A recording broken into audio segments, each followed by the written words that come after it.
আসসালামু আলাইকুম।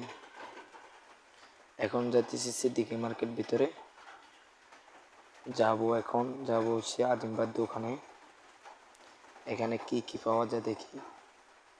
এখানে যাইতেছে, প্রথমে ঢুকলাম ছোট বাচ্চাদের ছুট আছে দেখি। ছোট বাচ্চাদের টি শার্ট, গেঞ্জি, শার্ট, প্যান্ট, অন্যান্য সব কিছু পাওয়া যায়। বড়দের গেঞ্জি, শার্ট, পাঞ্জাবি দেখা যাইতেছে, গেঞ্জি দেখা যাইতেছে এখানে। তারপর প্যান্ট, অন্যান্য ডিজাইনের প্যান্ট আছে দেখতেছি। আর অন্যান্য প্যান্ট, দামি প্যান্টও আছে দেখা যাইতেছে। এখানে ছোট বাচ্চাদের, বড়দের সব কিছু। এরা বড় ভাই দুজন বসে আছে,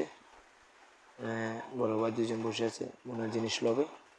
তারপরে এখানে বেলু আছে, আর মানি ব্যাগ, অন্যান্য ডিজাইনের শার্ট, প্যান্ট, টি শার্ট সব কিছু এখানে পাওয়া যায়।